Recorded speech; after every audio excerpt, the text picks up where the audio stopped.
Right now, at this very moment, there's something happening inside your mind that will determine everything about your future.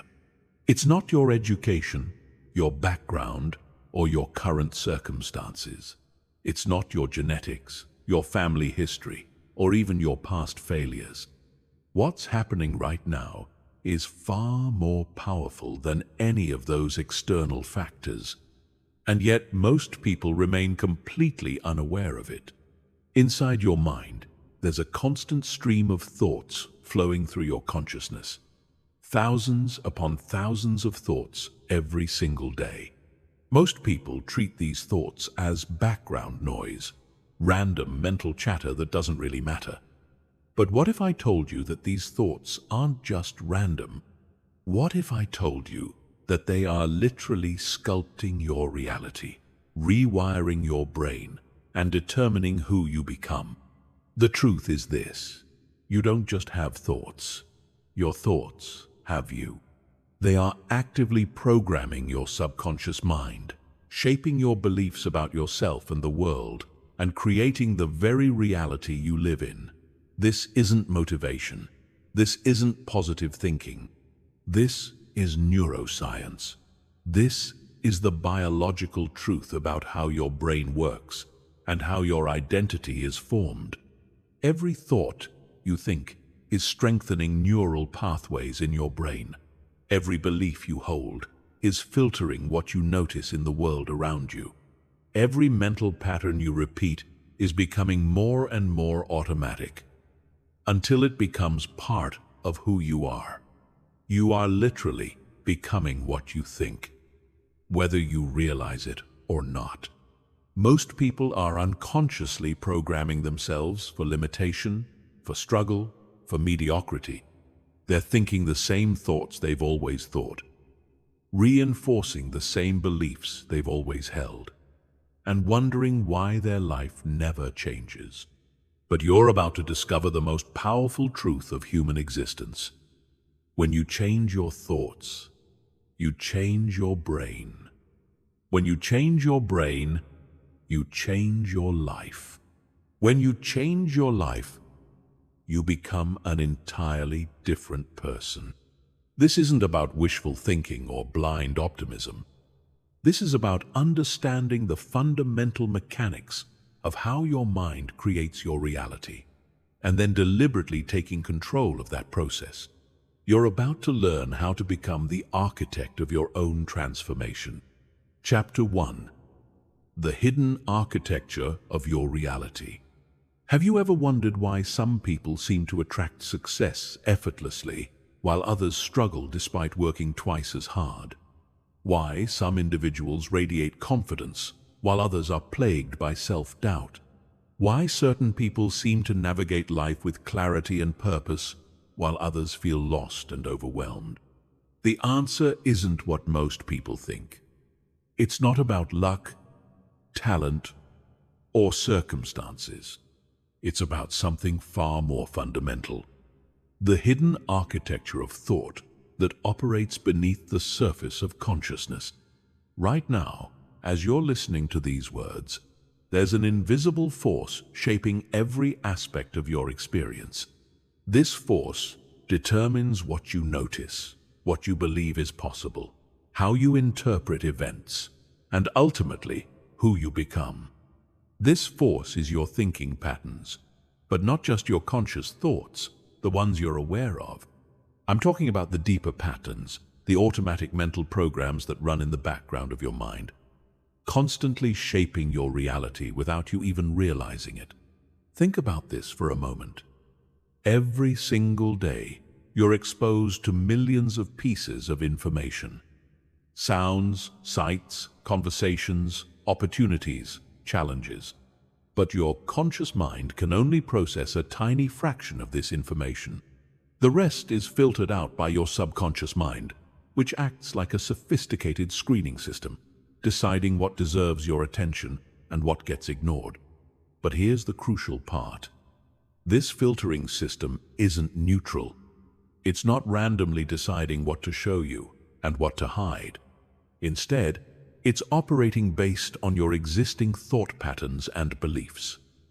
If you have thoughts and beliefs that focus on problems, your mind will filter reality to show you more problems. If you have thoughts and beliefs that focus on opportunities, your mind will highlight opportunities that others completely miss. This is why two people can walk down the same street and have completely different experiences. One person, whose mind is programmed with thoughts of scarcity and limitation, will notice closed shops, traffic, and stress. Another person, whose mind is programmed with thoughts of abundance and possibility, will notice new businesses opening, interesting people, and potential opportunities. Same street, same day, completely different realities. Your thoughts are not just mental events happening inside your head. They are the invisible architects of your reality. Every thought you think is like a vote for the kind of person you want to become. Every mental pattern you reinforce is like laying another brick in the foundation of your identity. Over time, these thoughts compound and crystallize into beliefs, and these beliefs become the lens through which you see yourself and the world. But here's what most people don't understand. This process is happening whether you're conscious of it or not. Whether you're deliberately choosing your thoughts or just letting them run on autopilot, they're still shaping your reality. The question isn't whether your thoughts are creating your life. The question is, are you going to take conscious control of this process, or are you going to let it happen by default? Most people are living their lives on mental autopilot. They wake up and immediately start thinking the same thoughts they thought yesterday. They replay the same worries, the same doubts, the same mental loops. They reinforce the same beliefs about themselves and their limitations. And then they wonder why their life never changes. But what if you could interrupt this process? What if you could become conscious of the thoughts that are shaping your reality and deliberately choose new ones? What if you could reprogram your mind to filter for success instead of struggle, for possibilities instead of problems, for growth instead of limitation? This isn't just possible. It's inevitable once you understand how your mind actually works. Your brain is not fixed. It's not set in stone. It's constantly changing, constantly rewiring itself based on the thoughts you think and the experiences you create. This is called neuroplasticity, and it's the reason why transformation is always possible, no matter how stuck you might feel right now. The thoughts you think today are literally rewiring your brain for tomorrow. The mental patterns you practice are becoming stronger and more automatic. The identity you hold in your mind is becoming your lived reality. This is the hidden architecture of your life. And once you understand it, everything changes. But first, you need to see how deep this programming goes. You need to understand that the thoughts you think you're choosing might not actually be your own thoughts at all. They might be inherited patterns, installed in your mind long before you had the awareness to question them. Chapter 2. The programming you never chose. Right now, as you're listening to this, there are programs running in your mind that you never consciously installed.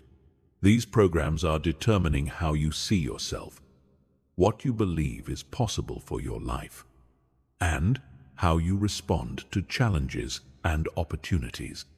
They're shaping your emotions, your decisions, and your actions in ways you're not even aware of. These programs weren't created by you.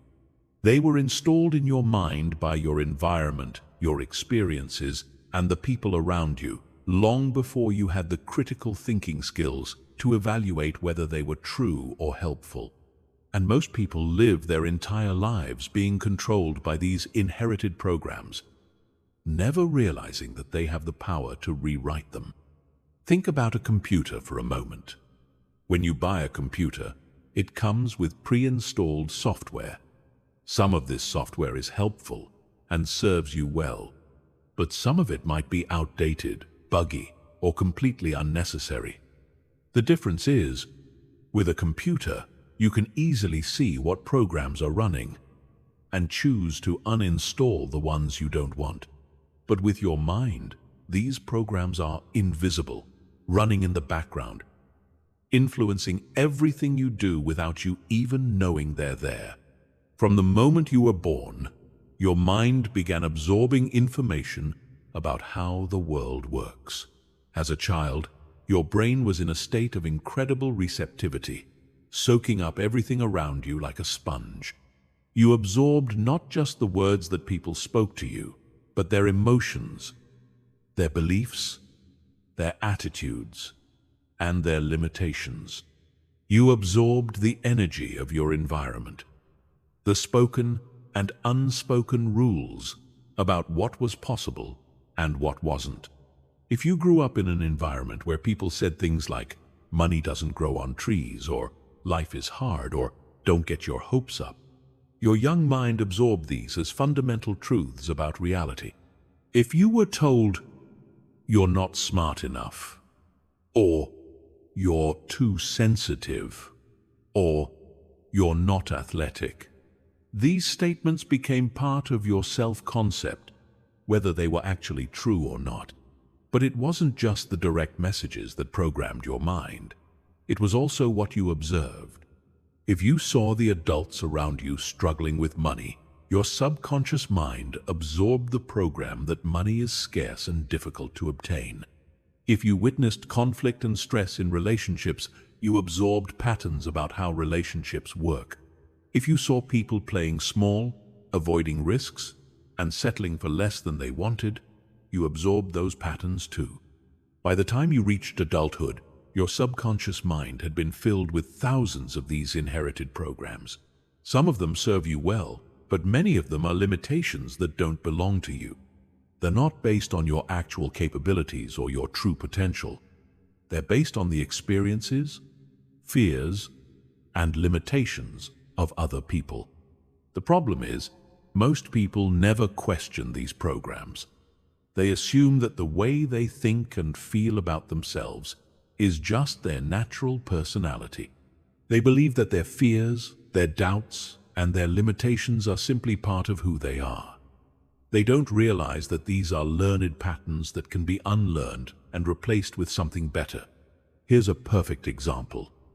Many people have a deep, unconscious fear of success. This might sound strange because, consciously, everyone wants to succeed. But subconsciously, they might have absorbed messages that success is dangerous, that it makes you arrogant, that it separates you from others, or that you don't deserve it. These subconscious programs will sabotage their efforts every time they get close to achieving something significant. Or consider the program around self-worth. Many people have an unconscious belief that they need to earn love and approval through achievement, perfection, or people-pleasing. This program drives them to work themselves to exhaustion, never feeling good enough, always seeking external validation. They don't realize that this desperate need for approval is not their natural state. It's a program that was installed when they were young and vulnerable. The most insidious part of these inherited programs is that they feel true. They feel like your own thoughts and beliefs because you've been thinking them for so long. But the truth is, many of your deepest beliefs about yourself and your life were not chosen by you. They were absorbed from your environment before you had the wisdom to evaluate them. This is why positive thinking alone doesn't work for most people. You can't just think positive thoughts on top of negative programming and expect lasting change. It's like trying to run new software on an operating system that's corrupted. The new software will keep crashing because the underlying system is incompatible. Real transformation requires going deeper. It requires identifying these inherited programs, questioning their validity, and consciously choosing to install new ones that actually serve your highest potential. It requires recognizing that you are not your programming. You are the consciousness that can observe your programming and choose to change it. The beautiful truth is that every single program in your mind can be rewritten. The same neuroplasticity that allowed these patterns to be installed in the first place can be used to create entirely new patterns. You can literally rewire your brain to support the life you actually want instead of the life your conditioning thinks you deserve. But first, you need to become aware of what's running in the background of your mind.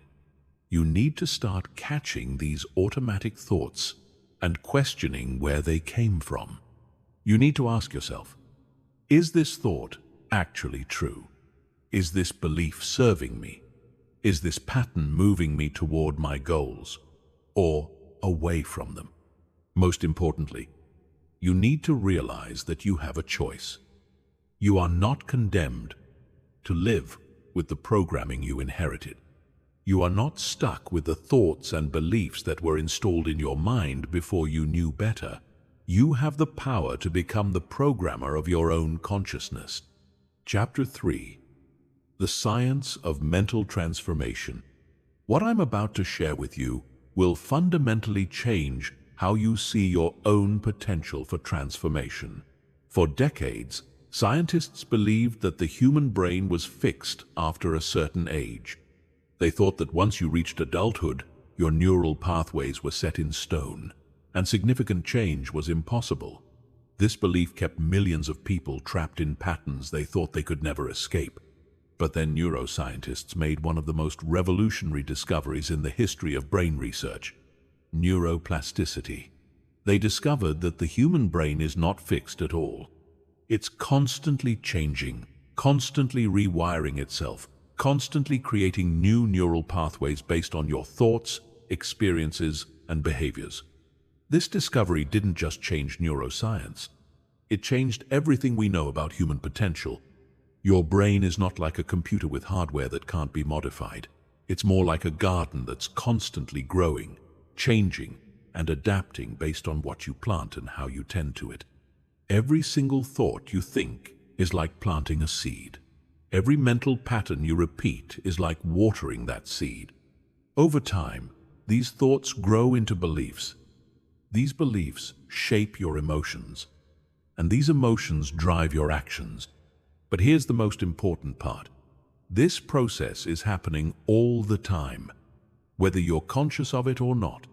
Right now, as you're listening to these words, your brain is literally changing. New neural connections are being formed. Existing pathways are being strengthened or weakened based on where you're directing your attention and what you're choosing to think about. This means that transformation isn't just possible, it's inevitable. You cannot think the same thoughts without your brain becoming more efficient at thinking those thoughts. You cannot repeat the same mental patterns without those patterns becoming more automatic. The question isn't whether your brain will change. The question is, will it change in the direction you want, or will it change by default? Let me explain exactly how this works. Every thought you think creates a specific pattern of electrical activity in your brain. When you think the same thought repeatedly, the neural pathways associated with that thought become stronger and more established. It's like walking through a field. The first time you walk across the field, you have to push through tall grass and brush. But if you walk the same path every day, eventually you create a clear, easy-to-follow trail. Your thoughts work the same way. The first time you think a new thought, it requires effort and conscious intention.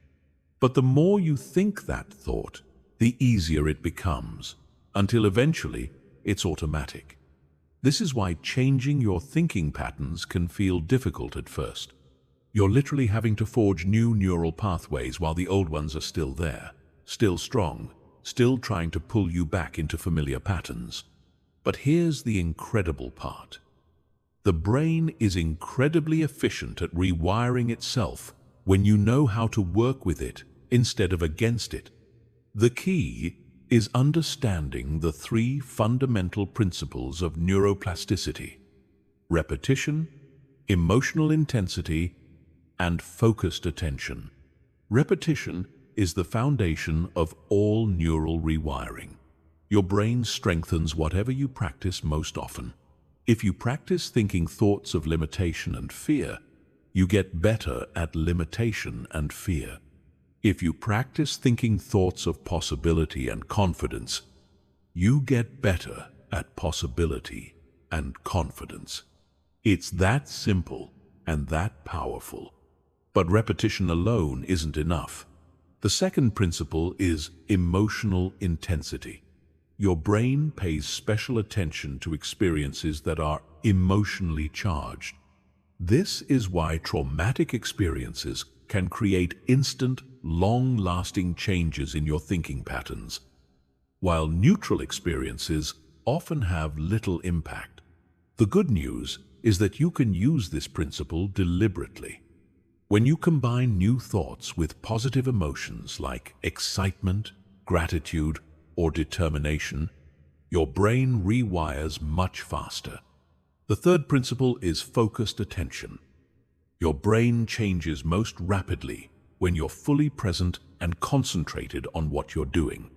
This is why mindless repetition of affirmations often doesn't work, while deeply focused visualization and meditation can create profound shifts in a relatively short time. When you combine all three principles, repetition, emotional intensity, and focused attention, you create the perfect conditions for rapid neural rewiring. You're essentially giving your brain clear instructions about how you want it to change, and then providing the optimal environment for that change to occur. Scientists have documented incredible examples of neuroplasticity in action. Stroke patients who have lost the ability to speak or move have rewired their brains to regain these functions by creating entirely new neural pathways. Taxi drivers in London, who must memorize thousands of streets, actually develop larger hippocampus regions in their brains.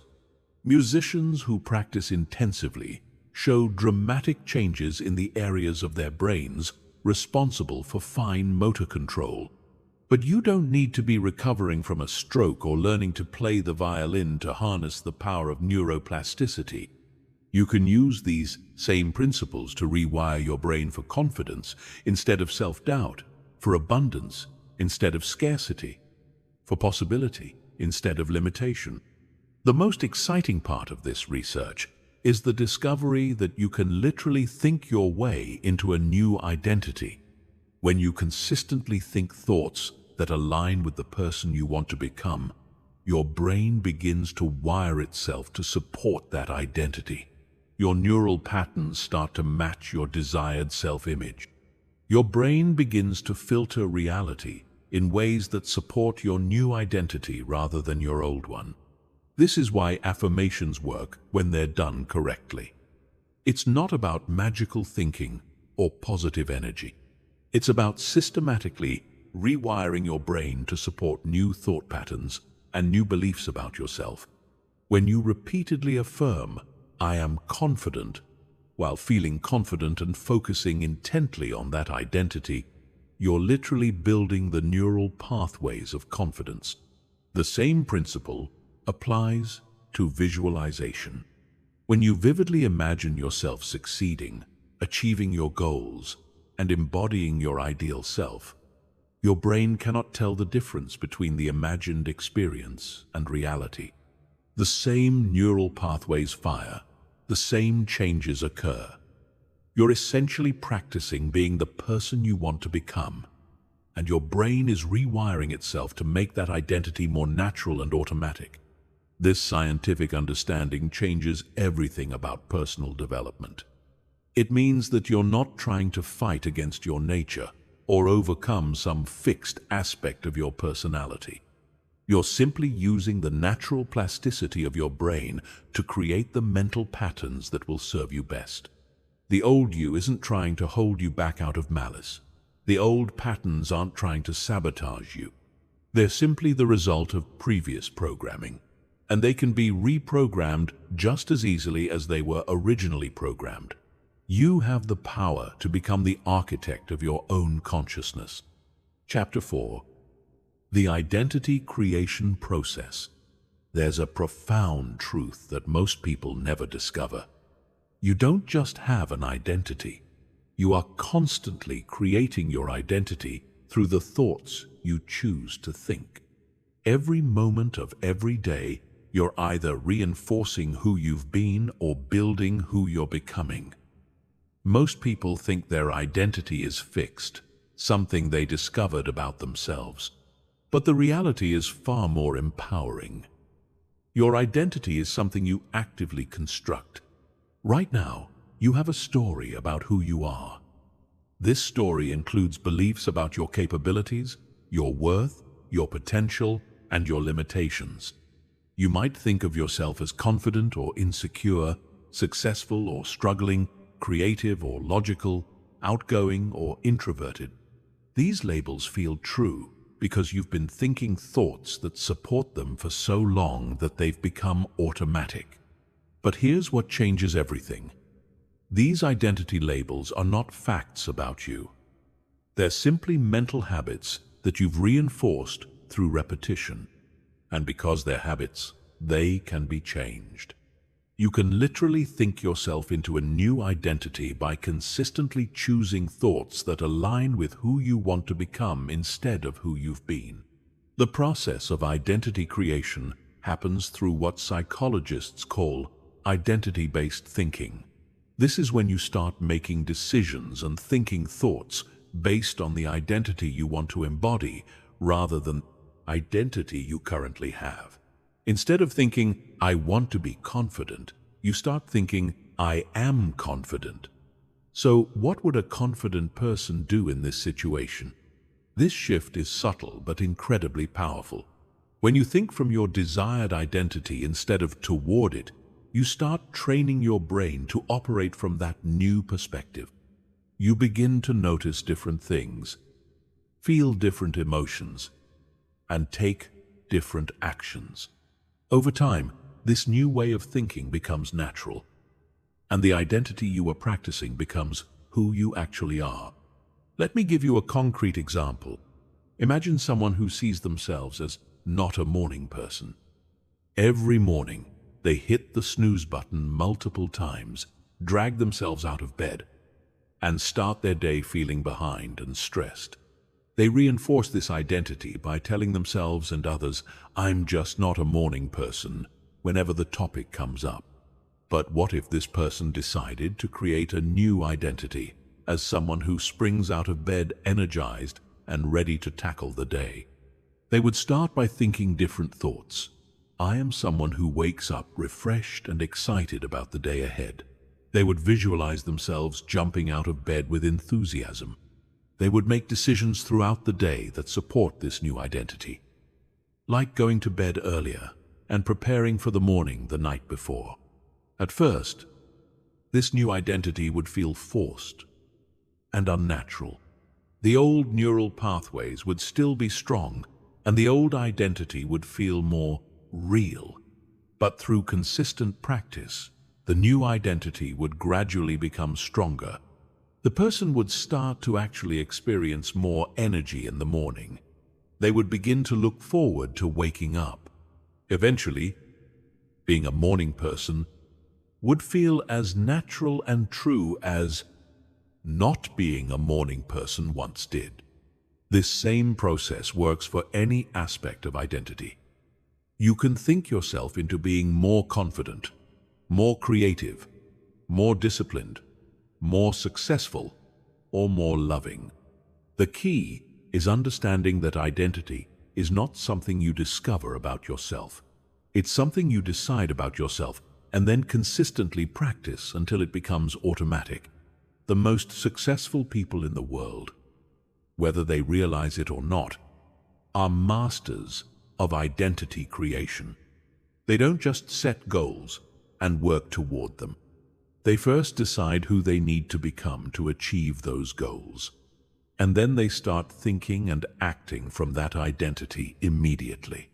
They don't wait until they achieve success to think like a successful person. They think like a successful person first, and success becomes the natural result.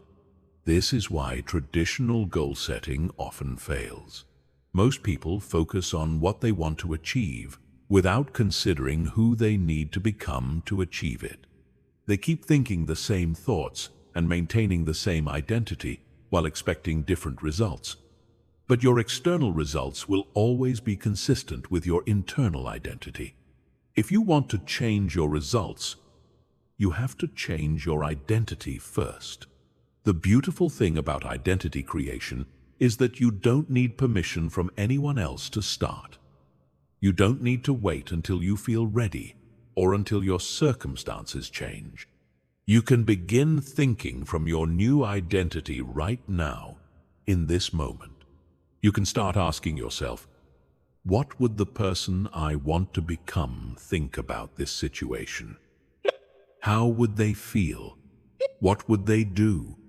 At first, you might not know the answers to these questions. That's perfectly normal. You're creating a new identity, not accessing an existing one. The answers will become clearer as you practice thinking from this new perspective.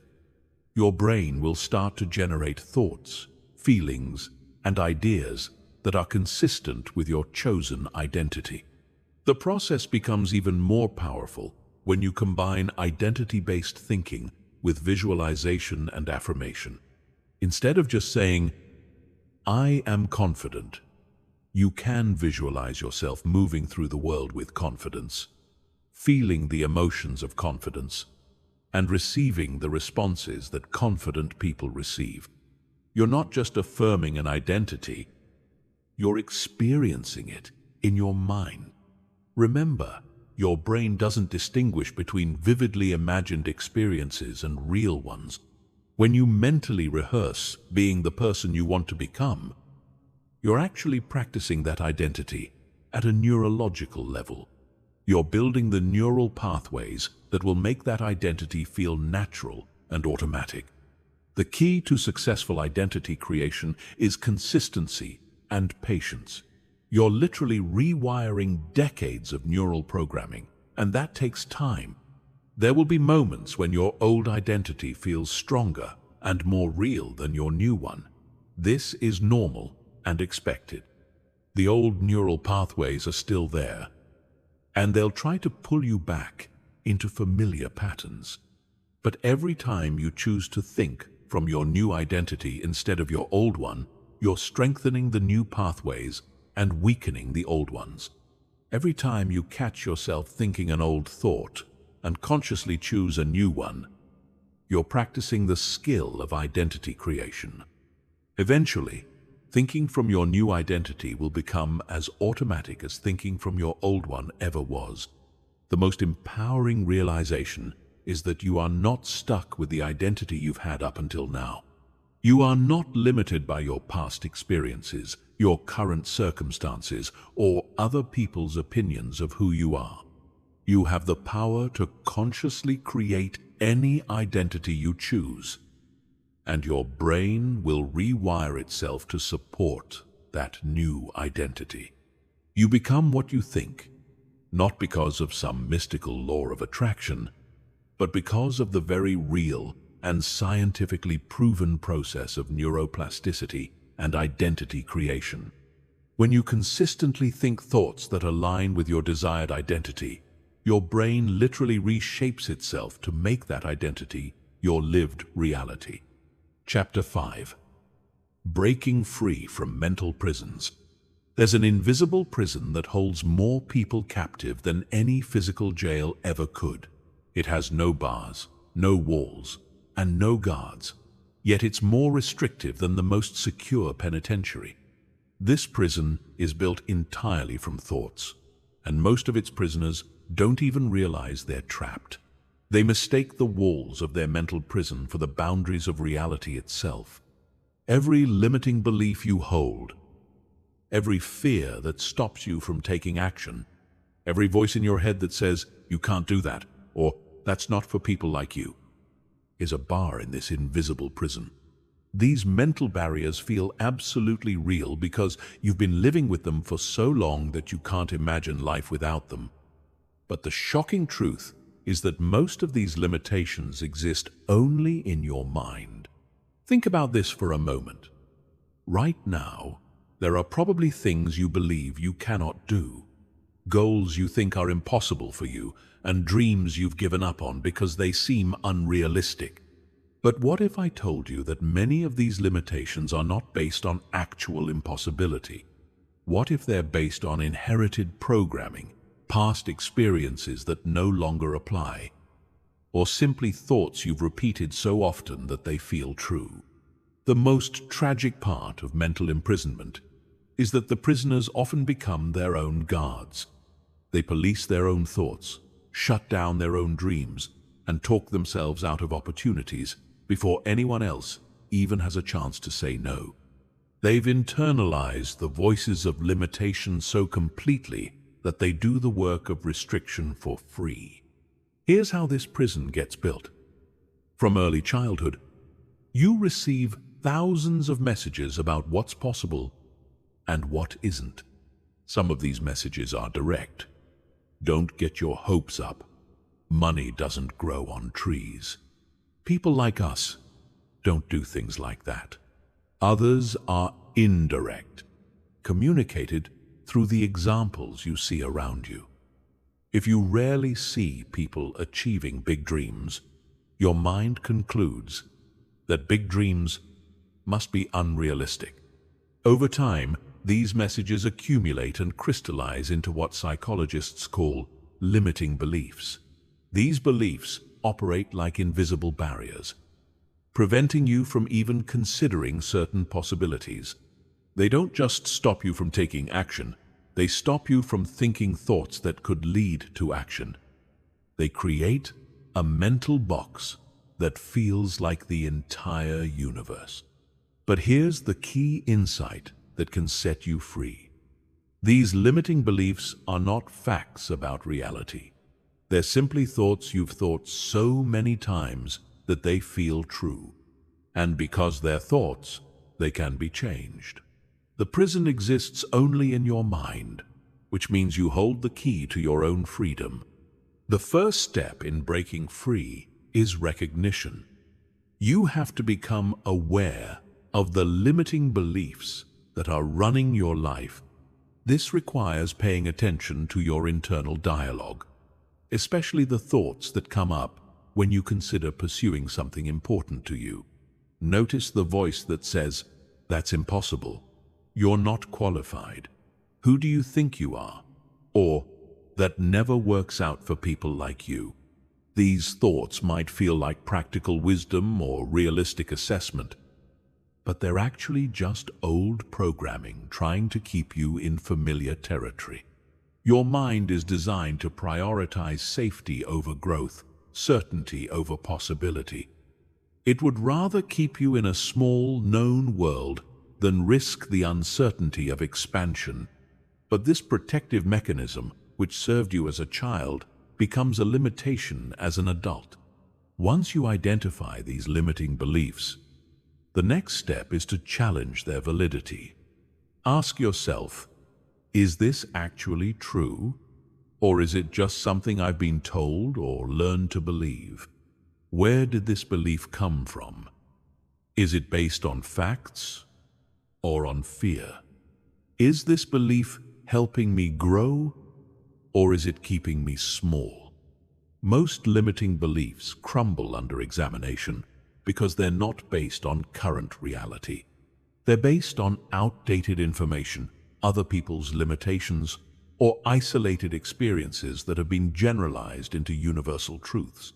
When you really examine them, you often discover that they're not nearly as solid as they seemed. The third step is replacement. You can't just remove a limiting belief and leave a vacuum. You have to replace it with a new, empowering belief that serves your growth.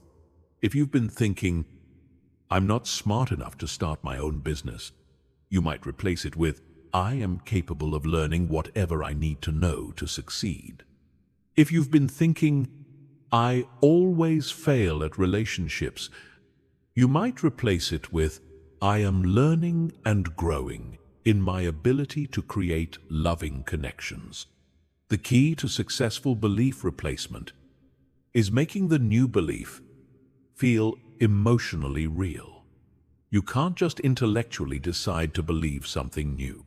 You have to feel it, visualize it, and experience it in your imagination until your subconscious mind accepts it as truth. This is where the power of mental rehearsal becomes crucial.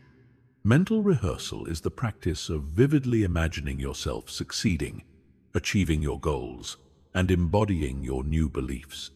When you do this consistently, your brain begins to wire itself for success instead of limitation. You're literally practicing being free from your mental prison, and your mind starts to accept freedom as the new normal. But breaking free from mental prisons requires more than just changing beliefs. It requires changing your entire relationship with your thoughts. Instead of accepting every thought as truth, you learn to observe your thoughts objectively. You realize that you are not your thoughts. You are the consciousness that observes thoughts. This shift in perspective is incredibly liberating because it means you're no longer at the mercy of your mental conditioning. When you truly understand that thoughts are just mental events, not absolute truths, you gain the power to choose which thoughts to accept and which to reject. You become the gatekeeper of your own consciousness. You realize that you don't have to believe every thought your mind generates, and you don't have to act on every feeling that arises. This is the moment when true freedom begins, when you recognize that you are not trapped by your circumstances, your past, or your programming. You are only trapped by your thoughts about these things, and thoughts can be changed. Always. The process of breaking free is not always easy, and it's not always comfortable. Your mind will resist change because change represents uncertainty, and uncertainty feels dangerous to the survival-oriented parts of your brain. There will be moments when the old patterns feel stronger and more real than the new ones you're trying to create.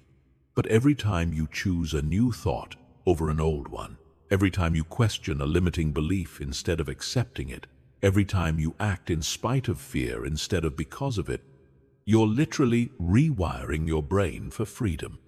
You're proving to yourself that the prison walls were never real, that the limitations were never absolute, and that you have far more power than you ever imagined. The ultimate realization is this: you were never actually limited in the first place. You were simply conditioned to believe in limitation. The moment you stop believing in the walls of your mental prison, they disappear. The moment you stop accepting thoughts of limitation as truth, they lose their power over you. The moment you realize that you become what you think, you gain the power to think yourself into any reality you choose to create. Chapter 6. The Power of Thought Selection. Every single moment of your life, you're faced with a choice that will determine your future. Which thoughts will you accept, and which will you reject? Most people never realize they have this choice. They treat their thoughts like weather, something that happens to them beyond their control. But the truth is, you have far more power over your thoughts than you realize. And learning to exercise this power is the key to transforming your entire life. Your mind generates thousands of thoughts every day. Some of these thoughts serve you, moving you toward your goals and reinforcing the identity you want to create. Others work against you, reinforcing old patterns and keeping you stuck in limitation. The difference between people who transform their lives and those who remain stuck isn't the quality of thoughts their minds generate, it's their ability to consciously select which thoughts to feed and which to starve. Think of your mind like a garden. In any garden, you'll find both flowers and weeds growing naturally. The flowers represent empowering thoughts that help you grow. The weeds represent limiting thoughts that choke out your potential. A skilled gardener doesn't waste time being upset that weeds exist. They simply pull them out and focus their energy on nurturing the flowers. Your mind works the same way. The first step in thought selection is developing awareness. Most people are completely unconscious of their thinking patterns. Thoughts arise automatically, and they accept them without question. But when you develop the ability to observe your thoughts objectively, you gain the power to choose which ones deserve your attention and which ones should be dismissed. This process begins with what psychologists call metacognition, thinking about thinking. Instead of being caught up in the content of your thoughts, you step back and observe the thinking process itself. You notice when your mind generates a limiting thought, and instead of automatically believing it, you pause and ask, is this thought helpful? Does it move me toward my goals or away from them? Is it based on truth or on fear? When you catch yourself thinking a thought that doesn't serve you, you don't need to fight it or suppress it. Fighting thoughts only makes them stronger. Instead, you simply acknowledge the thought and then consciously choose to redirect your attention to a thought that better serves your goals. It's like changing the channel on a radio. You don't destroy the station you don't want to hear. You simply tune into a different frequency. For example, if you catch yourself thinking, I'm not good enough for this opportunity, you might acknowledge that thought and then consciously choose to think, I am learning and growing, and I'm exactly where I need to be to take the next step. You're not denying reality or engaging in wishful thinking. You're choosing to focus on thoughts that empower you rather than thoughts that diminish you. The key to effective thought selection is having a clear vision of who you want to become. When you know the identity you're trying to create, it becomes much easier to evaluate whether a thought supports that identity or undermines it. Every thought becomes either a vote for your desired future self or a vote for your old patterns. The choice is always yours. This process requires practice and patience. You've been thinking automatically for so long that conscious thought selection will feel strange at first. Your mind will resist this new level of awareness because it threatens the old patterns that have been running automatically. But every time you choose an empowering thought over a limiting one, you're strengthening your ability to direct your own consciousness. Over time, thought selection becomes more natural and automatic. You develop an internal filtering system that naturally gravitates toward thoughts that serve your highest potential. Your mind begins to generate more empowering thoughts spontaneously because you've trained it to do so through conscious selection. You literally rewire your brain to think thoughts that support the life you want to create. The most powerful realization is that you are not your thoughts. You are the consciousness that observes thoughts and chooses which ones to accept. This understanding gives you tremendous freedom because it means you're never trapped by any particular thought or mental pattern. No matter how strong or persistent a limiting thought might be, you always have the power to observe it objectively and choose something better. Thought selection is not about positive thinking or denial of reality. It's about taking conscious control of the most powerful creative force in your life, your thinking mind. When you learn to consistently choose thoughts that align with your desired identity and goals, you discover that you truly do become what you think, because you're thinking yourself into the person you want to be. Chapter 7. Rewiring, your mental operating system. Your mind operates like a sophisticated computer with a mental operating system that determines how you process information. make decisions, and respond to the world around you. Just like a computer's operating system. Your mental operating system was installed early in your life and has been running largely unchanged ever since. But unlike a computer, you have the power to upgrade your mental operating system at any time. Your current mental operating system was programmed by your early experiences, your environment, and the people who influenced you during your formative years. This programming determines your default responses to challenges, your automatic emotional reactions, and your unconscious beliefs about what's possible for your life. For most people, this operating system contains outdated software that no longer serves their current goals and aspirations. The problem with running on outdated mental software is that it limits your ability to process new information and adapt to new circumstances. You might have the intelligence and capability to achieve great things, but if your mental operating system is programmed for limitation, it will sabotage your efforts every time you try to exceed its programmed parameters.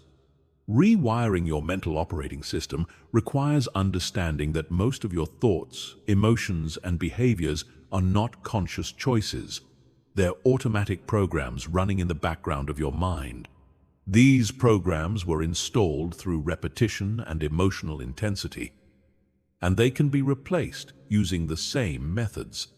The first step in upgrading your mental operating system is identifying the core programs that are currently running. These programs usually reveal themselves through your automatic thoughts, your emotional patterns, and your consistent behaviors. If you consistently think thoughts of self-doubt when faced with opportunities, that's a program. If you automatically feel anxious in social situations, that's a program. If you consistently procrastinate on important tasks, that's a program. Once you identify these automatic programs, you can begin the process of conscious reprogramming. This involves deliberately installing new mental software that better serves your current goals and desired identity. The key is consistency and emotional engagement. You must practice your new mental programs with the same intensity and repetition that installed the old ones.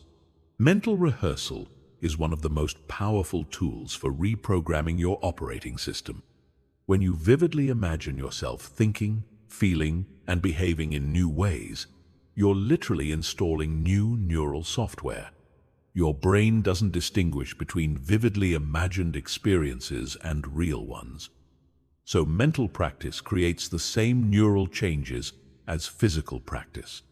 For example, if you want to install a program for confidence, you would spend time each day mentally rehearsing confident thoughts, confident posture, confident speech, and confident actions.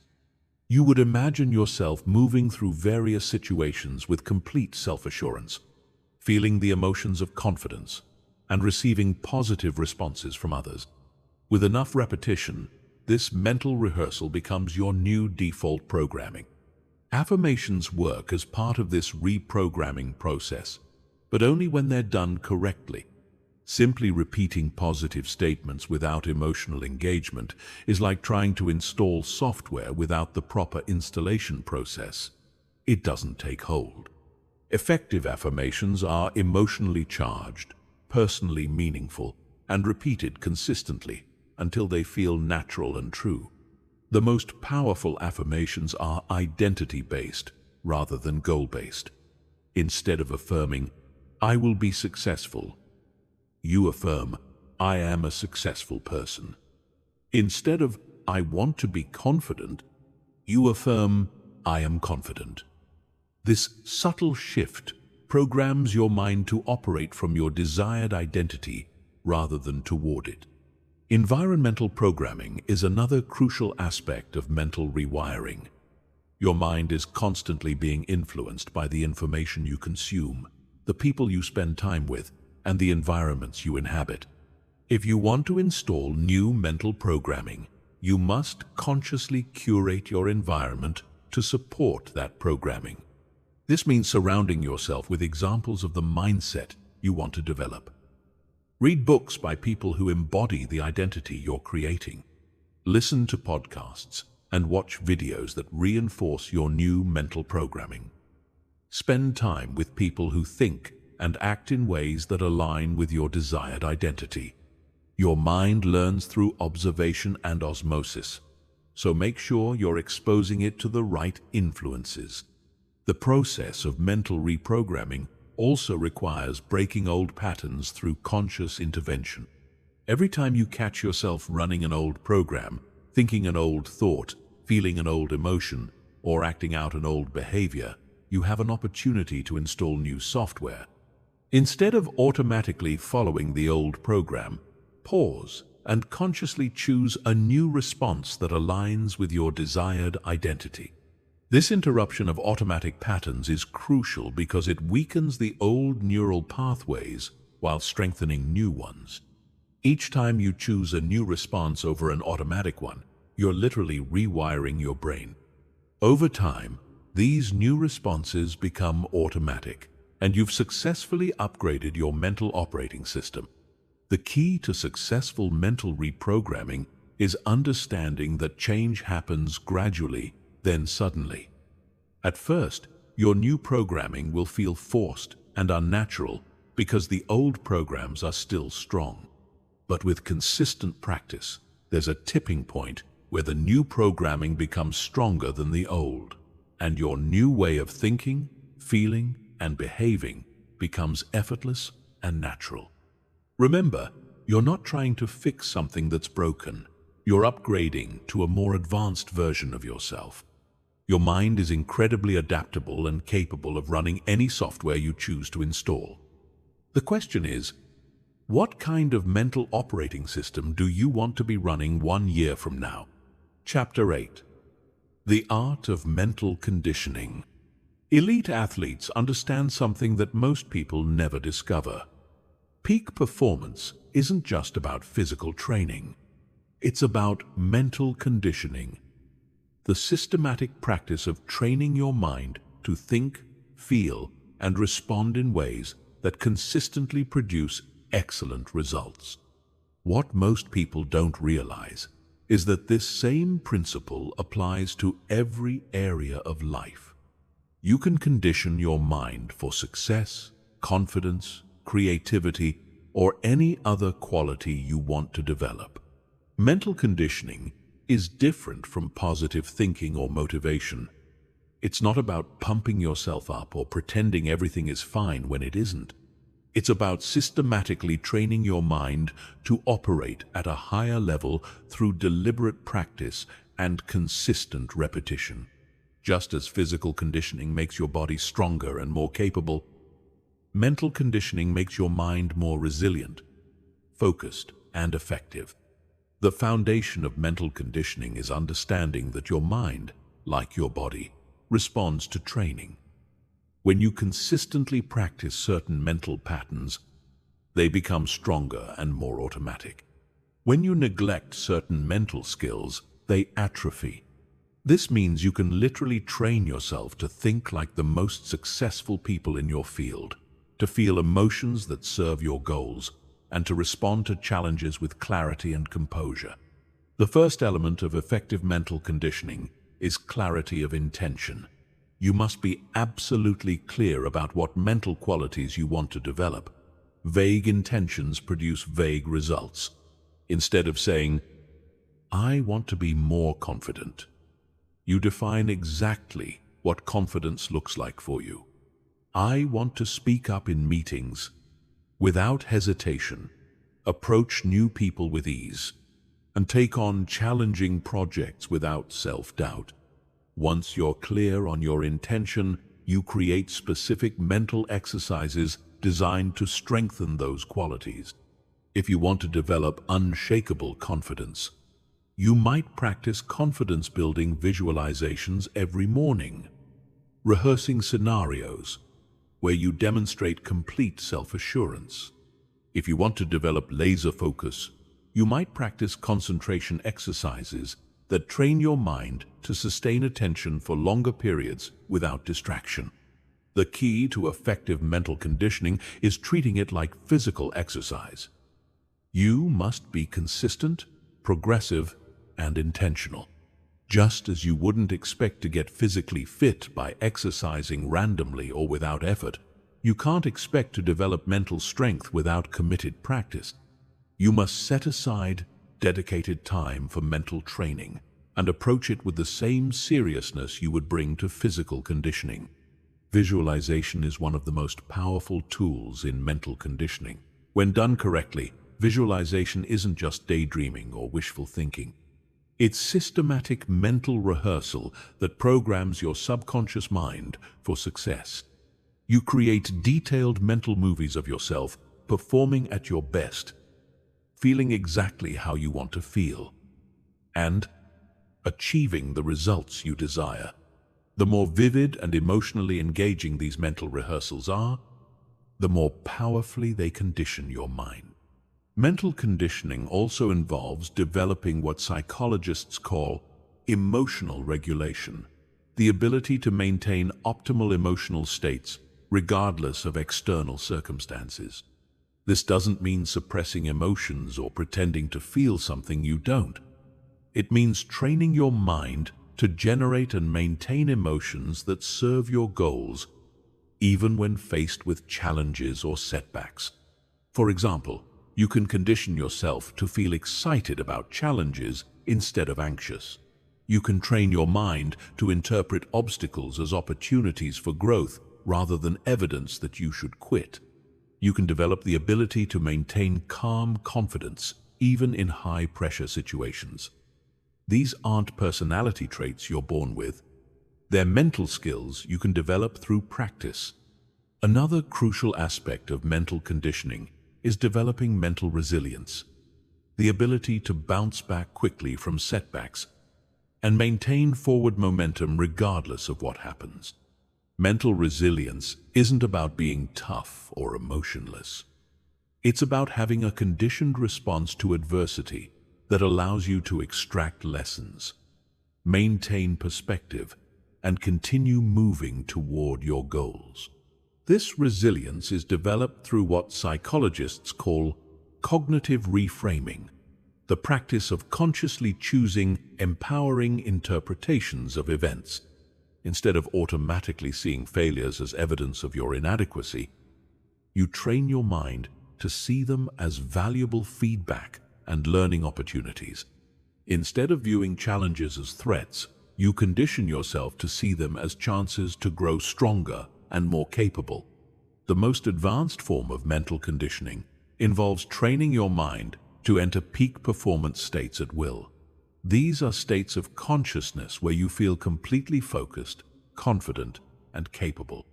Elite performers in every field have learned to access these states consistently through specific mental triggers and conditioning practices. You can develop your own peak performance triggers through consistent practice. This might involve specific breathing patterns, particular phrases you repeat to yourself, or mental images that instantly shift your state. The key is practicing these triggers when you're already in a peak state, so your mind learns to associate the trigger with the desired mental and emotional condition. Mental conditioning also requires what athletes call pressure training, deliberately practicing your mental skills under challenging conditions.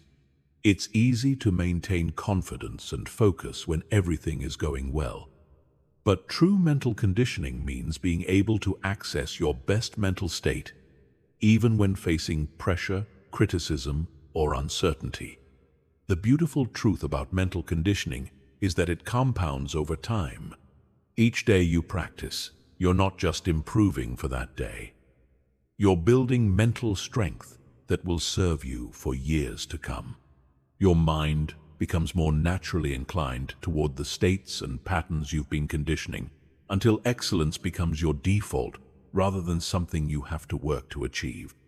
Remember, every thought you think is either conditioning your mind for limitation or conditioning it for excellence. The choice is always yours, and the results are always inevitable. When you approach mental conditioning with the same dedication and consistency that elite athletes bring to physical training, you develop a mind that becomes your greatest asset in achieving any goal you set. Chapter 9. Breaking the Cycle of Automatic Thinking. Right now, as you're listening to these words, there's a constant stream of thoughts flowing through your consciousness. Most of these thoughts are completely automatic, arising without your conscious intention, following familiar patterns that have been established over years or even decades. These automatic thoughts are like mental habits, and, just like any habit, they can either serve you or limit you. The problem is, most people never realize they have the power to break the cycle of automatic thinking and consciously choose their mental patterns. Automatic thinking develops because your brain is designed for efficiency. It doesn't want to use conscious energy to think about every little thing. So it creates mental shortcuts, automatic patterns that allow you to navigate familiar situations without conscious effort. This is incredibly useful for basic tasks like driving a familiar route or performing routine activities. But when these automatic patterns are negative or limiting, they become mental prisons that keep you stuck in old realities. The cycle of automatic thinking works like this. A situation triggers an automatic thought, which generates an emotion, which drives a behavior, which reinforces the original thought pattern. For example, you might automatically think, "I'm not good at public speaking," when asked to give a presentation. This thought generates anxiety, which causes you to avoid speaking opportunities, which reinforces your belief that you're not good at it. The cycle becomes self-perpetuating and self-fulfilling. Most people are completely unconscious of these automatic cycles. They experience the emotions and behaviors without realizing they originated from automatic thoughts that could be questioned and changed. They assume their reactions are just part of their personality or natural responses to situations, never recognizing that they're actually responses to thoughts that happen so quickly they barely register in consciousness. Breaking free from automatic thinking begins with developing what meditation teachers call mindful awareness, the ability to observe your thoughts as they arise without immediately being carried away by them. This is not about suppressing thoughts or judging them as good or bad. It's about creating a small space between you and your thoughts, so you can observe them objectively rather than automatically believing and acting on them. The first step in developing this awareness is simply noticing when you're thinking automatically versus when you're thinking consciously.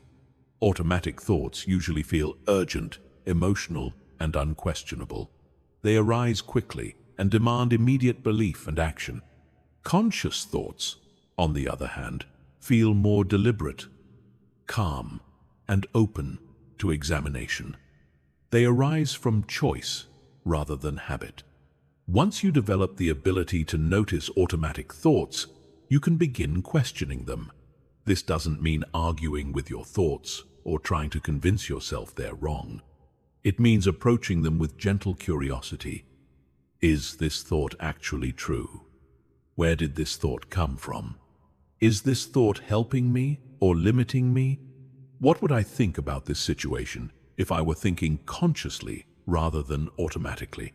This questioning process is incredibly powerful because it interrupts the automatic cycle.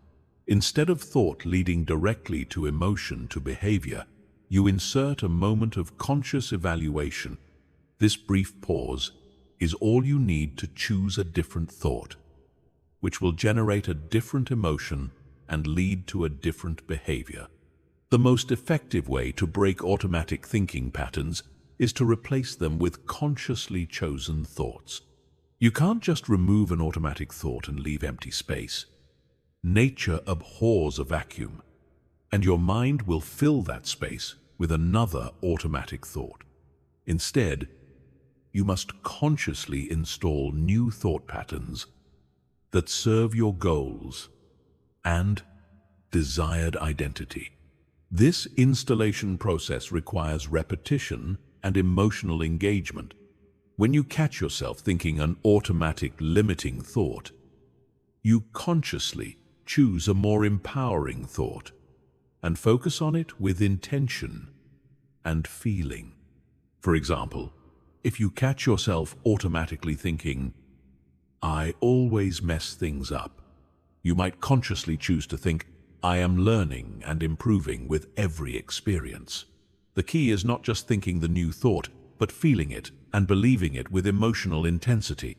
One of the most powerful techniques for breaking automatic thinking is what psychologists call thought stopping.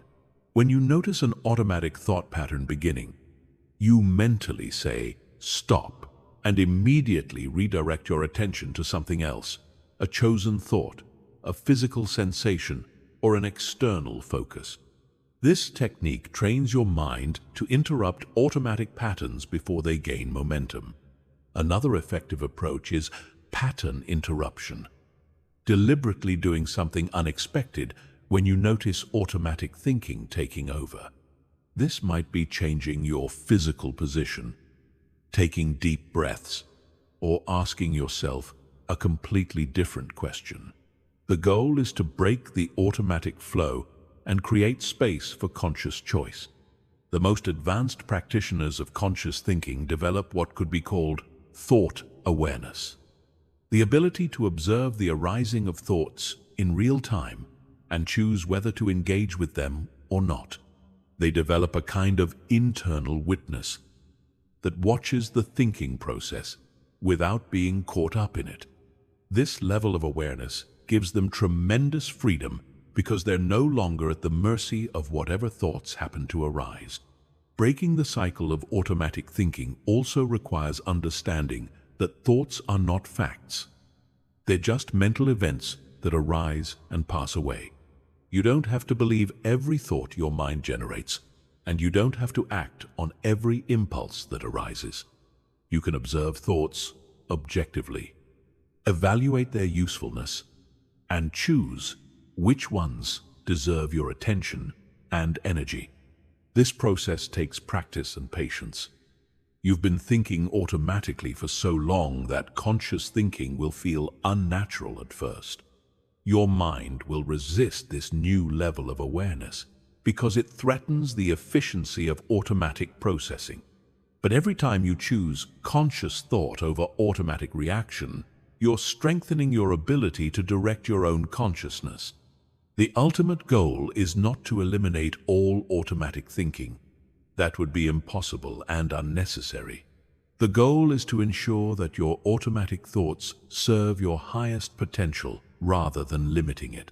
When you consistently practice conscious thinking, your mind begins to generate more empowering automatic thoughts. Your default mental patterns shift from limitation to possibility, from fear to confidence, from reaction to conscious response. Remember, you are not your thoughts. You are the consciousness that has the power to observe thoughts, evaluate them, and choose which ones to accept. This understanding is the key to breaking free from any mental pattern that doesn't serve you and consciously creating the mental patterns that will transform your life. Chapter 10. The compound effect of conscious thinking. Most people dramatically underestimate the power of a single thought. They treat thoughts as ephemeral mental events that come and go without consequence. But the truth is, every thought you think has a compound effect. It doesn't just influence the present moment. It shapes your future by literally rewiring your brain and creating momentum in a particular direction. Understanding the compound effect of conscious thinking is crucial because it reveals why small changes in your thinking patterns can produce extraordinary transformations over time. The compound effect works the same way with thoughts as it does with money. When you invest money and earn compound interest, the returns don't just add up, they multiply, creating exponential growth over time. A small investment today becomes a large fortune decades later because each year's returns generate even more returns. Your thoughts work exactly the same way. Each thought strengthens neural pathways, influences your emotions, affects your decisions, and shapes your actions. These effects compound over time, creating massive changes from seemingly small beginnings. Here's how the compound effect of thinking works. When you think a thought once, it creates a weak neural pathway in your brain. When you think the same thought again, that pathway becomes slightly stronger. Each repetition makes the pathway more established, until eventually the thought becomes automatic and effortless. But the effect doesn't stop there. As the thought becomes more automatic, it influences your emotions more consistently. As your emotions change, your behaviors change. As your behaviors change, your results change. As your results change, your identity changes. One thought, repeated consistently, can literally transform who you are. The same process works in reverse with negative thoughts. Each time you think a limiting or destructive thought, you're strengthening neural pathways that make that type of thinking more automatic. Over time, negative thinking compounds into pessimistic emotions, self-defeating behaviors, poor results, and a diminished sense of self. This is why people can spiral downwards so quickly when they get caught in negative thinking patterns. The compound effect works against them. The key insight is that the compound effect makes small changes incredibly powerful over time. You don't need to completely transform your thinking overnight. You just need to make small, consistent improvements in the quality of your thoughts. And the compound effect will do the rest. One slightly more empowering thought, repeated daily, can change the entire trajectory of your life. This is why awareness of your thinking patterns is so crucial. Every moment you're either contributing to positive compound growth or negative compound growth. There's no neutral ground. Your thoughts are always moving you in one direction or the other. When you become conscious of this process, you gain the power to deliberately steer the compound effect in your favor. The most successful people in every field understand the compound effect of thinking, whether they call it that or not. They know that their current thoughts are creating their future reality, so they guard their mental space carefully. They consistently choose thoughts that compound into confidence, optimism, creativity, and success. They understand that thinking is not just something that happens to them. It's the most important investment they can make in their future. To harness the compound effect of conscious thinking, you must first identify the key areas where your thoughts have the greatest impact on your life. These are usually areas related to your self-image, your beliefs about what's possible, your interpretation of challenges and setbacks, and your vision of your future. Small improvements in thinking in these areas compound into massive life changes. For example, if you've been thinking, "I'm not good with money," and you start consciously thinking, "I'm learning to be excellent with money," this small shift compounds over time. First, the new thought makes you more open to financial education. This leads to better financial decisions. Better decisions lead to better results. Better results reinforce your new identity as someone who's good with money. Eventually, the compound effect transforms not just your finances, but your entire relationship with abundance and prosperity. The compound effect is accelerated when you combine conscious thinking with emotional intensity and visualization. When you think empowering thoughts with strong emotion and vivid mental imagery, you create much stronger neural pathways, much more quickly. This is why the most powerful manifestations happen when people combine clear thinking, intense emotion, and detailed visualization, they're maximizing the compound effect of their mental energy. Consistency is absolutely crucial for the compound effect to work in your favor. Thinking empowering thoughts occasionally doesn't create lasting change because the compound effect requires repetition over time. You must think your new thoughts consistently, even when you don't feel like it, even when the old thoughts seem easier or more natural. The compound effect rewards consistency above intensity. This is also why it's important to be patient with the process. Just as financial compound interest seems to work slowly at first and then accelerates dramatically, the compound effect of thinking often appears to work slowly initially. You might not see dramatic changes in the first weeks or even months of conscious thinking, but if you stay consistent, there will come a point where the changes accelerate rapidly, and you'll be amazed at how different your life becomes. The compound effect also explains why some people seem to have overnight success, while others struggle for years. The people who appear to succeed overnight have usually been compound, thinking their way to success for years before anyone noticed. They've been consistently thinking thoughts of possibility, capability, and success until those thoughts compound into undeniable reality. Understanding the compound effect should also motivate you to eliminate toxic thinking patterns as quickly as possible.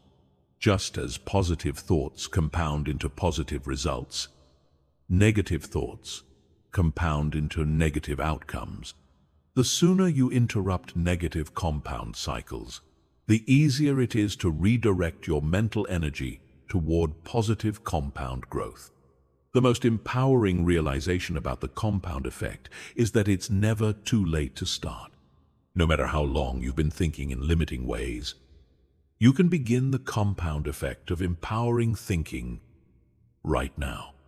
Your brain is constantly rewiring itself, which means positive changes can begin immediately and compound from this moment forward. Every thought you choose to think is an investment in your future self. The question is, are you investing in the compound growth of limitation and struggle, or in the compound growth of possibility and success? The choice is always yours, and the compound effect ensures that your choice today will determine who you become tomorrow. Chapter 11. The Reality Creation Protocol. There exists a systematic process for transforming thoughts into tangible reality. And once you understand this process, you gain the power to consciously create any life you can envision. This isn't mystical thinking or wishful hoping. This is a practical protocol based on how your brain processes information and translates mental patterns into physical actions and results. The Reality Creation Protocol operates on a simple but profound principle. Your external world will always mirror your internal world, given enough time and consistency. Your thoughts create your beliefs shape your emotions drive your actions, and your actions produce your results. Most people experience this process unconsciously, which is why their external reality often feels random or beyond their control. But when you understand and apply this protocol consciously, you become the deliberate architect of your own life. The first phase of the Reality Creation Protocol is mental design. This is where you create a clear, detailed mental blueprint of the reality you want to experience. Most people skip this crucial step, which is why their efforts to change their lives often fail. You cannot create what you cannot clearly envision. Your subconscious mind needs specific instructions about what to create, and these instructions come through vivid, emotionally charged mental imagery. Mental design involves more than just setting goals or making vision boards. It requires you to mentally experience your desired reality in complete detail, not just what you'll have, but who you'll be, how you'll feel, how you'll spend your days, how others will respond to you. and what your internal experience will be like.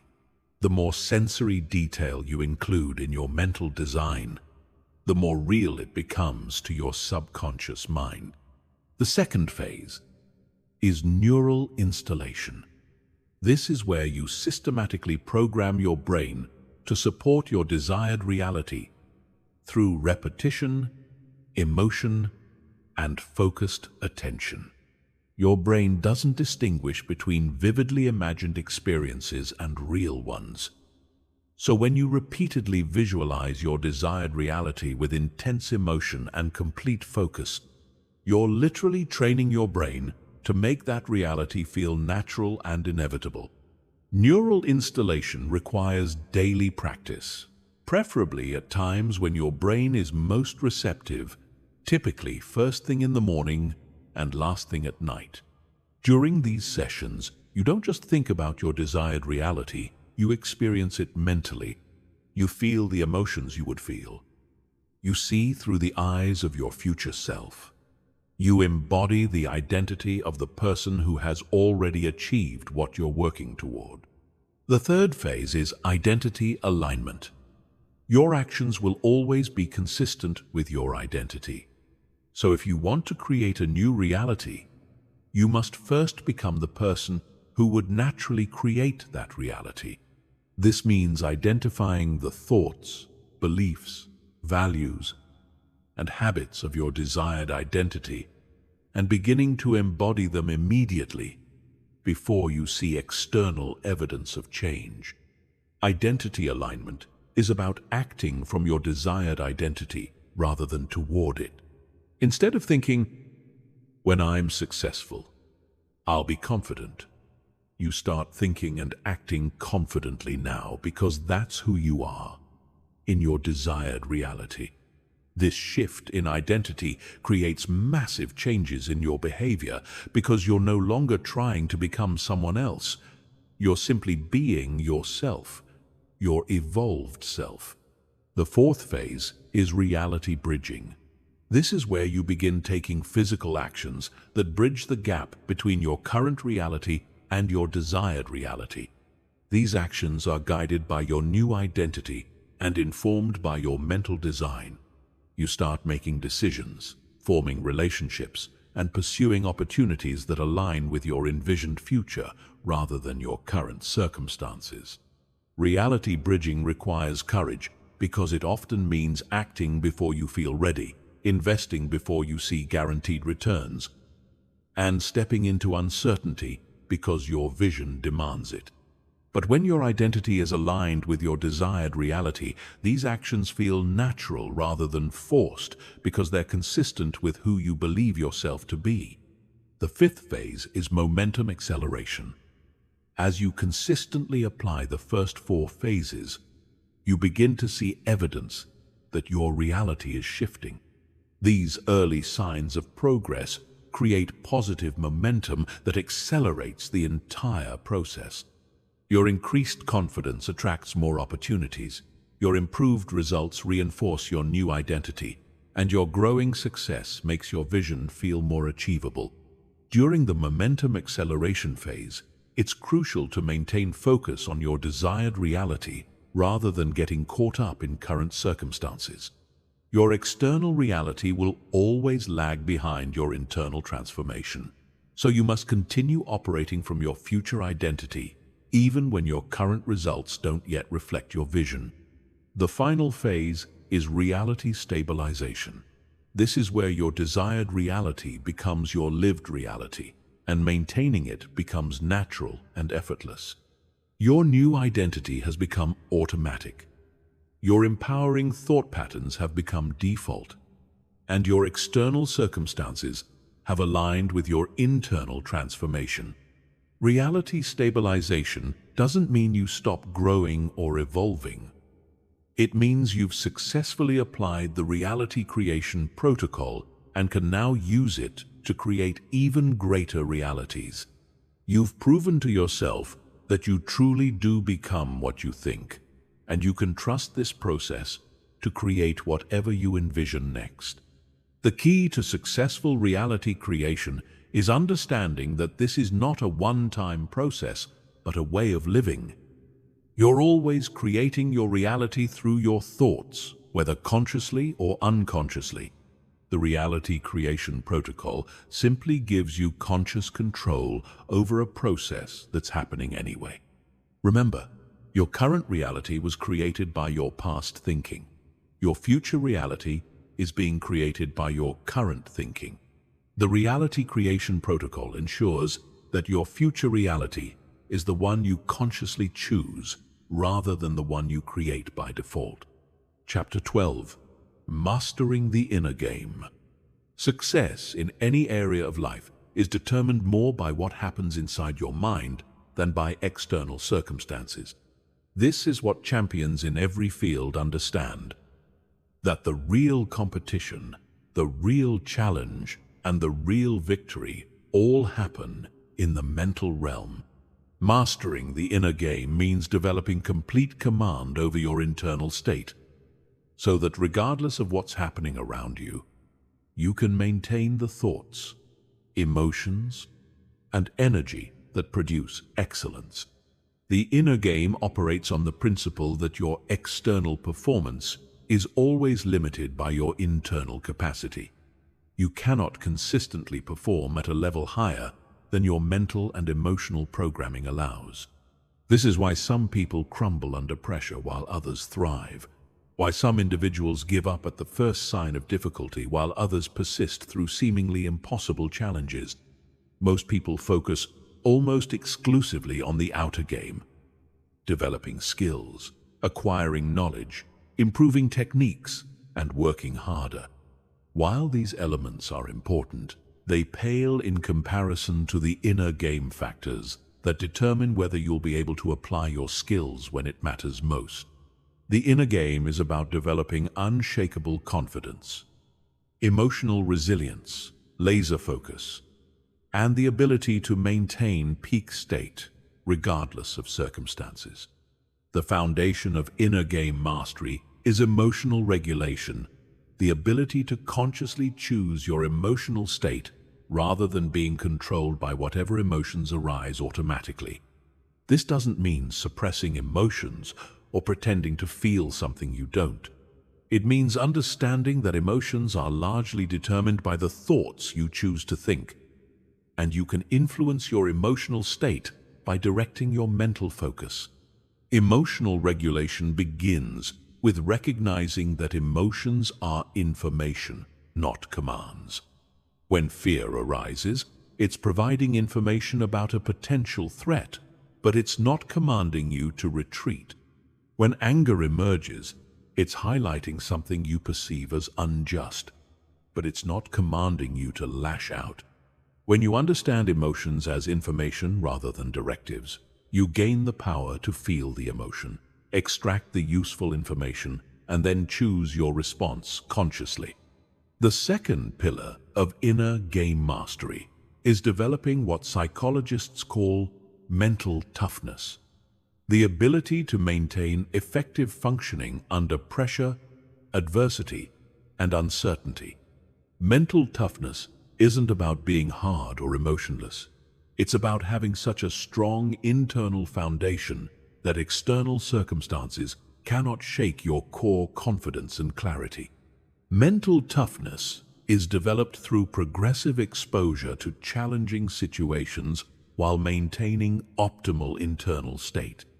This means deliberately putting yourself in situations that test your emotional regulation, then practicing maintaining calm confidence regardless of what happens.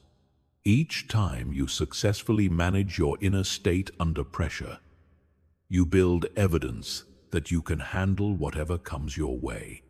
Another crucial aspect of inner game mastery is developing unwavering focus, the ability to maintain complete attention on what serves your goals while filtering out everything else. In our distraction-heavy world, the ability to focus deeply is becoming a superpower. Those who can maintain sustained attention on important tasks while resisting the pull of immediate gratification have an enormous advantage. Focus is like a muscle that strengthens with practice. Every time you choose to concentrate on something important rather than something immediately gratifying, you're building your focus capacity. Every time you bring your wandering attention back to your chosen target, you're training your mind to be more disciplined and directed. The inner game also requires mastering your internal dialogue, the constant stream of self-talk that either supports your success or undermines it. Most people are completely unconscious of their internal dialogue, allowing their minds to run commentary that often works against their best interests. Mastering the inner game means taking conscious control of this internal voice and ensuring it consistently supports your highest performance. This involves developing what could be called an internal coach, a voice in your head that encourages, guides, and supports you the way an excellent external coach would. Instead of internal criticism, you develop internal encouragement. Instead of focusing on what could go wrong, your internal dialogue focuses on what you need to do to succeed. Instead of rehearsing failure, you mentally rehearse excellence. Visualization is one of the most powerful tools for inner game mastery. When you vividly imagine yourself performing at your best, handling challenges with grace, and achieving your goals with confidence, you're programming your subconscious mind for success. Your brain treats these mental rehearsals as real experiences, building the neural pathways that will support actual peak performance. The most advanced practitioners of inner game mastery develop what could be called state independence, the ability to maintain their optimal internal state regardless of external circumstances. They don't need everything to go perfectly to perform excellently. They don't need others to behave in certain ways to maintain their confidence. They don't need ideal conditions to access their best capabilities. This state independence comes from understanding that your internal state is your responsibility and your choice. You cannot control what happens around you, but you can always control what happens within you. This realization is incredibly liberating because it means your success is not dependent on circumstances aligning perfectly. It's dependent on your ability to maintain excellence internally. Mastering the inner game also involves developing what resilience researchers call post-traumatic growth. The ability to not just recover from setbacks, but to use them as catalysts for becoming stronger and more capable. Instead of seeing failures and disappointments as evidence of your limitations, you learn to see them as valuable feedback and opportunities for growth. The ultimate goal of inner game mastery is reaching what athletes call the zone, a state of consciousness where peak performance feels effortless, where you're completely absorbed in the present moment, where self-doubt disappears, and where you perform at levels that surprise even yourself. While the zone might seem like a random occurrence, it's actually a state that can be cultivated through consistent inner game practice. Remember, everyone faces the same types of challenges: fear, doubt, pressure, setbacks, and uncertainty. The difference between those who succeed and those who don't isn't the absence of these challenges. It's the mastery of the inner game that allows some people to perform excellently despite these challenges, while others are defeated by them. Chapter 13. The Transformation Accelerator. There comes a point in every transformation journey where the rate of change can be dramatically accelerated. Most people never discover this acceleration point because they're focused on changing their external circumstances rather than upgrading their internal processing system. But when you understand how to optimize your mind for rapid transformation, you can achieve in months what others take years to accomplish. The Transformation Accelerator operates on the principle of leverage, 2π, finding the points where small changes in your internal system create massive changes in your external results. Instead of working harder on changing your behaviors, you work smarter on changing the thoughts and beliefs that drive those behaviors.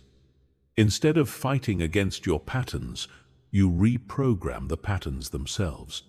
The first component of the transformation accelerator is what neuroscientists call state-dependent learning. The fact that you learn and change most rapidly when you're in optimal internal states.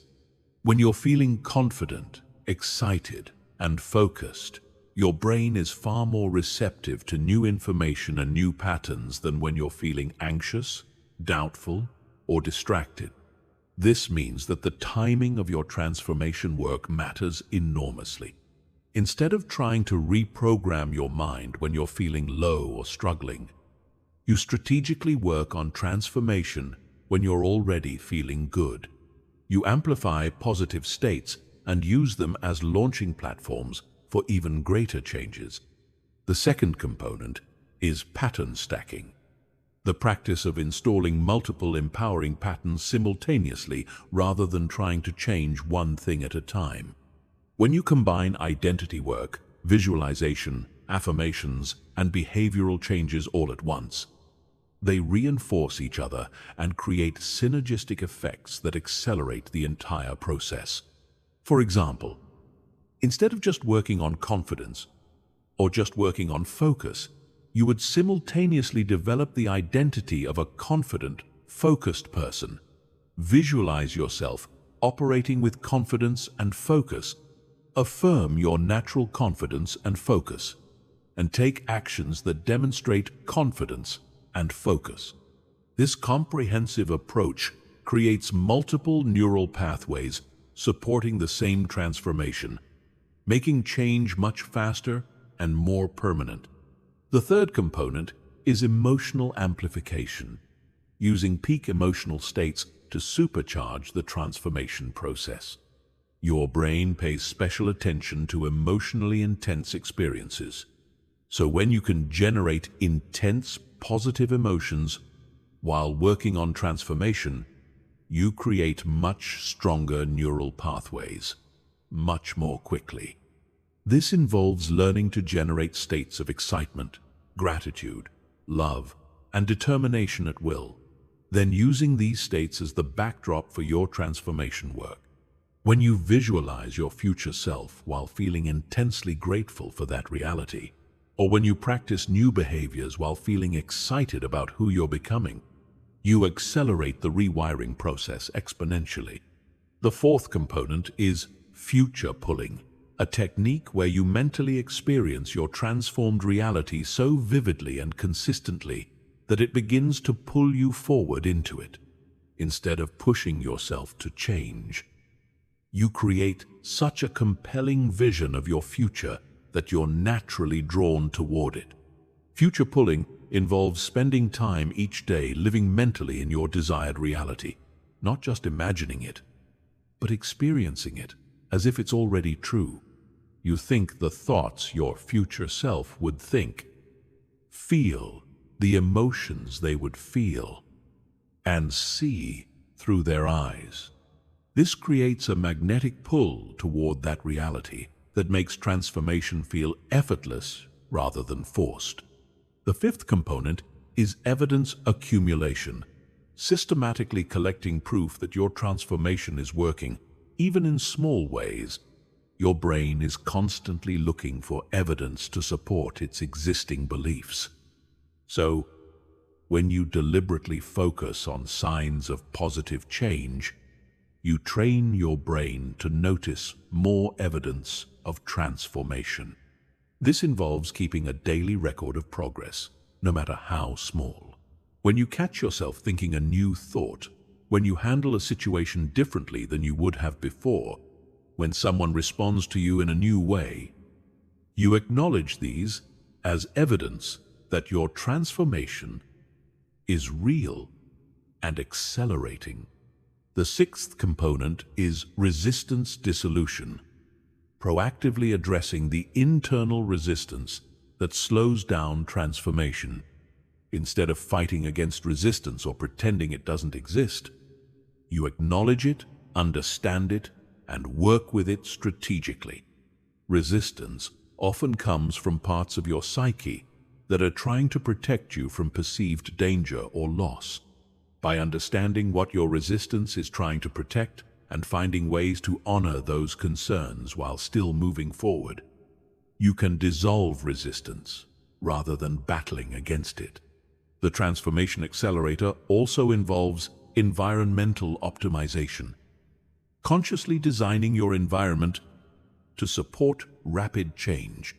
This includes the physical spaces you inhabit, the information you consume, the people you spend time with, and the activities you engage in regularly. When your environment consistently reinforces your desired transformation rather than your old patterns, change happens much more quickly. You're not fighting against environmental friction. You're being supported and encouraged by everything around you. The most powerful aspect of the transformation accelerator is identity momentum. Reaching the point where your new identity becomes so strong and clear that it naturally generates thoughts, emotions, and actions that support your desired reality.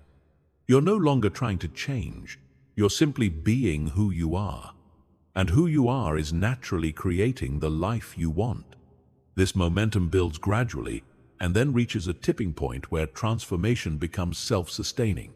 You don't have to force yourself to think empowering thoughts, because empowering thoughts have become natural. You don't have to push yourself to take positive actions, because positive actions flow naturally from your new identity. The key to activating the transformation accelerator is understanding that transformation is not about fixing what's wrong with you. It's about optimizing what's already working. You're not broken and in need of repair.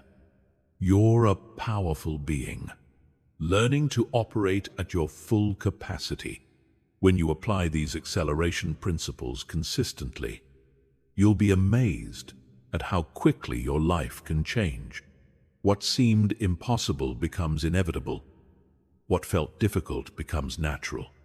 And what you once dreamed about becomes your lived reality. Chapter 14. Living from your future self. The most powerful transformation technique you can master is learning to live from the perspective of your future self, the person you're becoming, rather than the person you've been. This isn't about pretending or playing a role. It's about accessing the consciousness, the wisdom, and the natural patterns of the evolved version of yourself and operating from that space right now, before external evidence appears. Most people live from their past selves. They make decisions based on who they were yesterday. They interpret new situations through the lens of old experiences, and they predict their future based on their historical patterns. This keeps them trapped in repetitive cycles because they're constantly recreating their past rather than creating something new. Living from your future self means making decisions today from the perspective of who you're becoming. It means asking yourself, how would the person I'm evolving into handle this situation? What would they think about this challenge? How would they feel about this opportunity? What choice would they make? Then you act from that wisdom, even if it feels uncomfortable or unfamiliar. Your future self is not some fantasy version of yourself that bears no relationship to who you are now.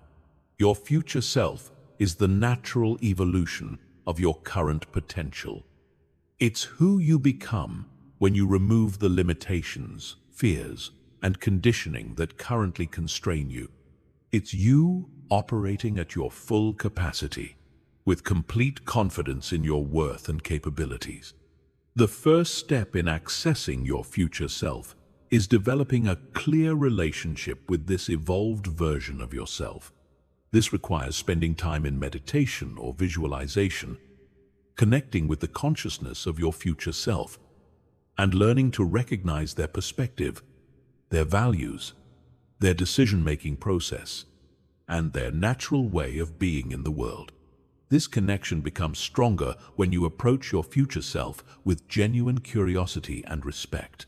Instead of seeing them as someone you're trying to become, see them as a wise mentor who has already walked the path you're walking and can offer guidance from experience. Your future self has already solved the problems you're currently facing and can share that wisdom with you now.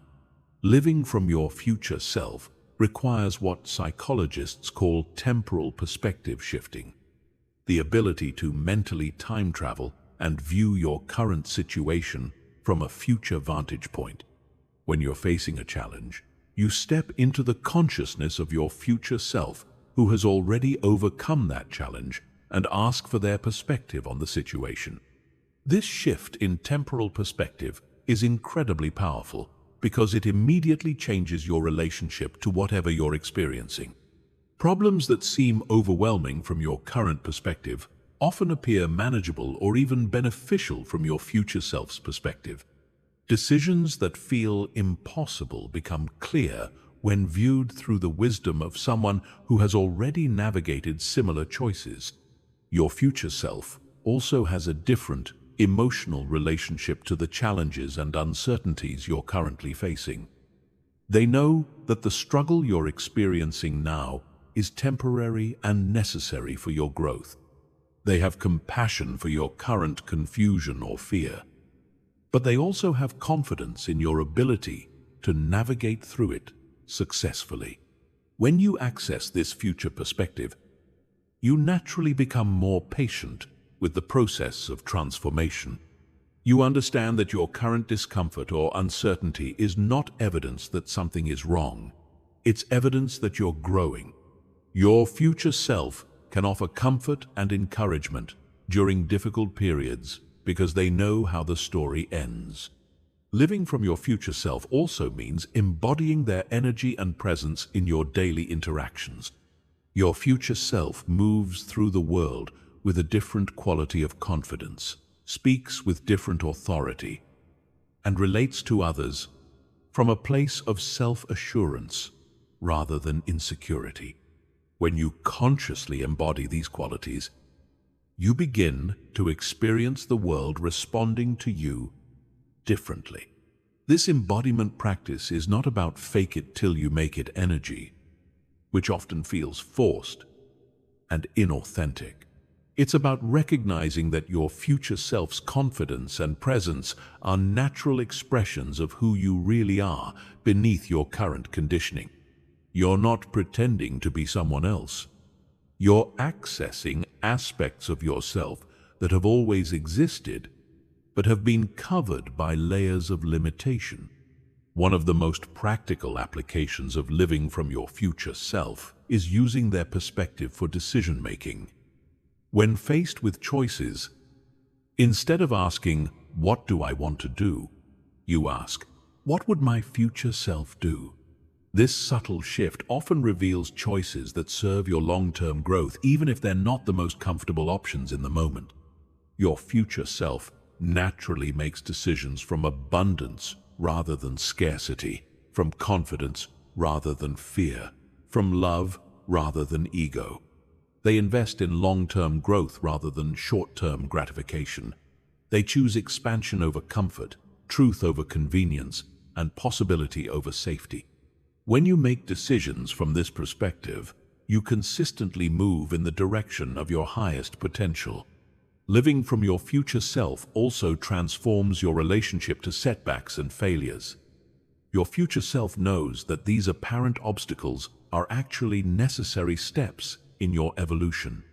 They don't see failure as evidence of inadequacy. They see it as valuable feedback and course correction. This perspective allows you to maintain forward momentum even when things don't go as planned.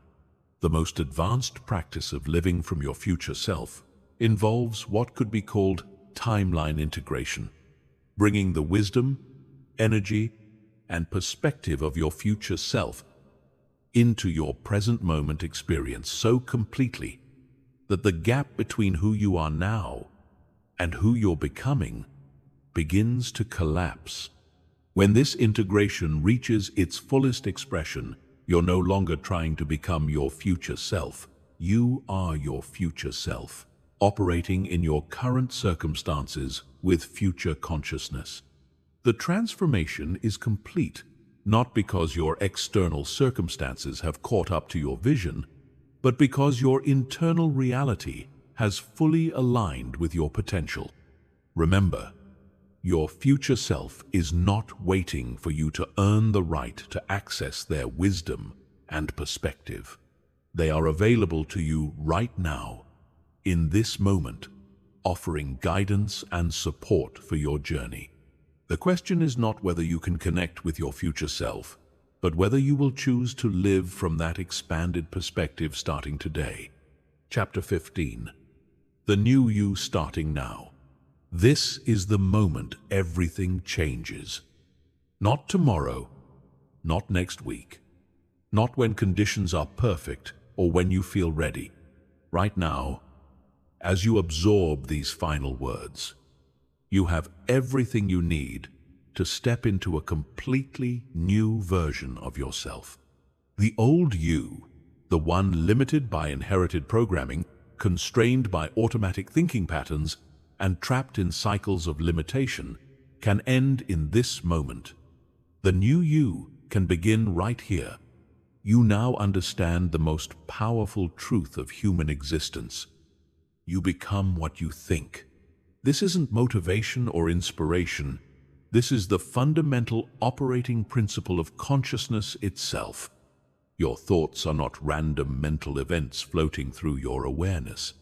They are the architects of your reality, the programmers of your brain, and the creators of your future.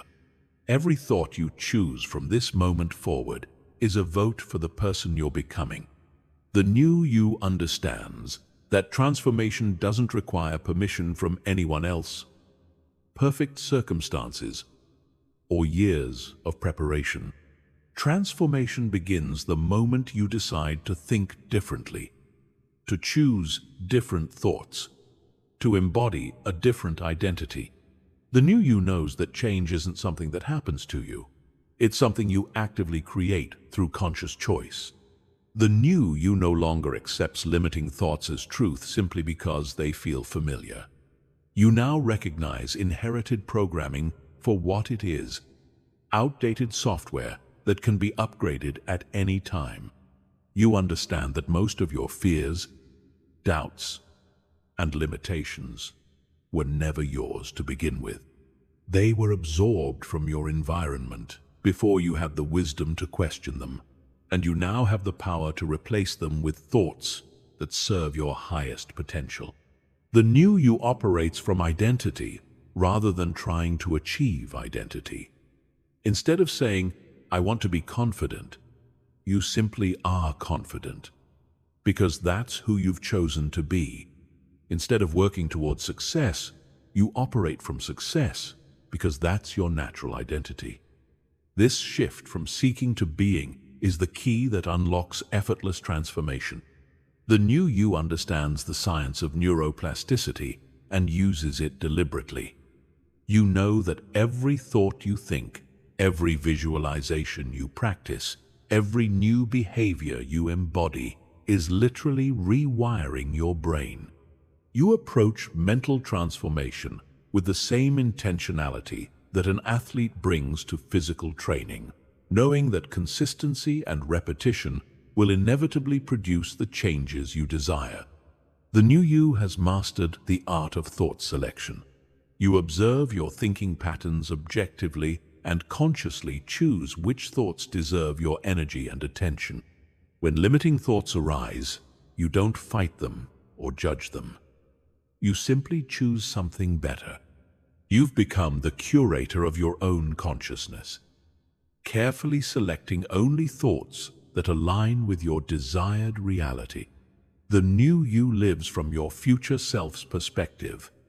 You make decisions today based on the wisdom of who you're becoming, rather than the limitations of who you've been.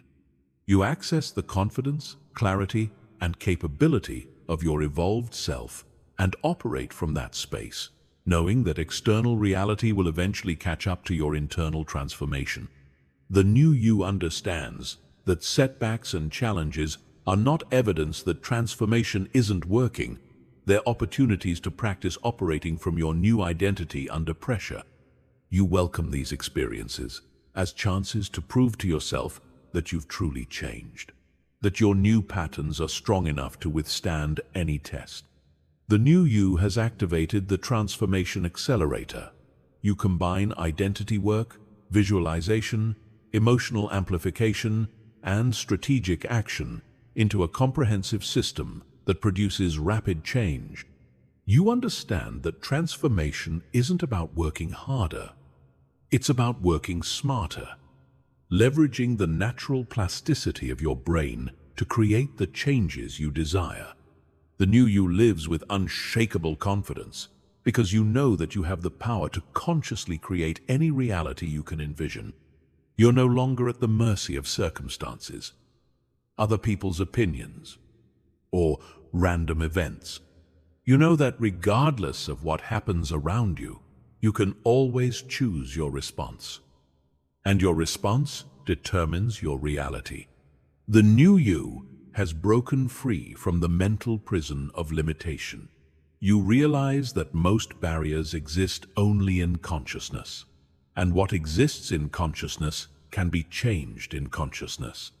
You approach life with a sense of infinite possibility because you understand that you're not confined by your past, your current circumstances, or other people's beliefs about what's possible for you. But most importantly, the new you understands that this transformation isn't a destination you reach, it's a way of living. You're always becoming, always evolving, always accessing new levels of your potential. Each day brings new opportunities to think more empowering thoughts, to embody a more expanded identity, to create an even more extraordinary reality. The question now is simple. Will you be the new you, starting right now? Will you step into this moment as the conscious creator of your reality, armed with the knowledge that you become what you think? Will you choose thoughts that transform, embrace an identity that empowers, and take actions that demonstrate your evolved self? You have the tools, you have the knowledge, you have the power. The only thing left is the decision, and that decision can only be made in this moment by the new you who knows beyond any doubt that transformation isn't just possible, it's inevitable when you take conscious control of the most powerful force in your life, your thinking mind. Your thoughts created your past. Your thoughts are creating your present. Your thoughts will create your future. The only question is, what will you choose to think? Because whatever you choose to think consistently, you will become completely. You become what you think. The new you starts now.